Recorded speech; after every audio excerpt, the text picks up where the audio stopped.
Hi mga moms! For today's mini vlog, heto na talaga yung araw na pinakihintay namin at finally, doktor na si Sir Principal.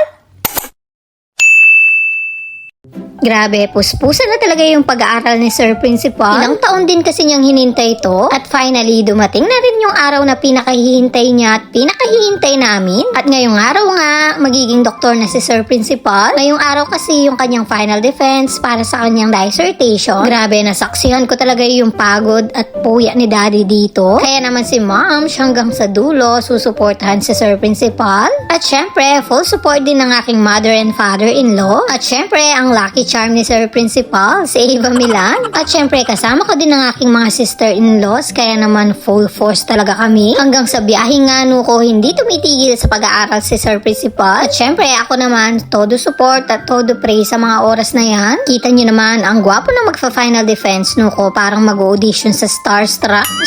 At habang hindi pa nga nag-start, nag-picture-picture muna kami dyan. At sa mga oras na yan, kinakabahan na daw si Sir Principal. Hindi niya alam, ako talaga yung mas kinakabahan. Akala mo naman ako talaga yung magpa-final defense.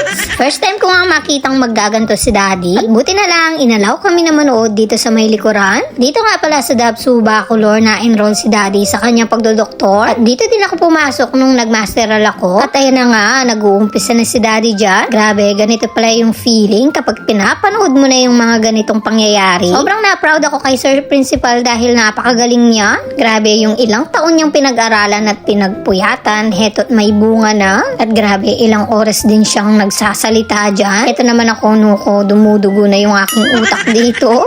At tahimik nga lang kaming nanonood dyan kasama si Milan na nasa likuran. At finally, thank you Lord at nakaraos na din si Daddy. Grabe pala yung ganito, pipigiin talaga yung utak mo sa mga tanong ng mga panelists. Ay kung ako ito, mahihimatay na talaga ako. Grabe, sobrang hirap pero napagdaanan ni Daddy at nalampasan niya. Kaya naman, sobrang proud ko at sobrang proud namin sa kanya.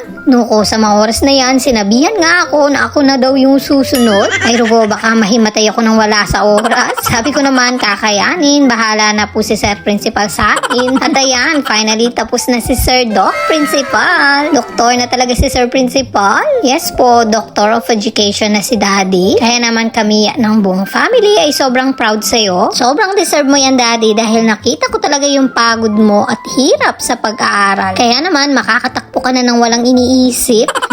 O siya, hanggang dyan na lang. Thank you so much for watching.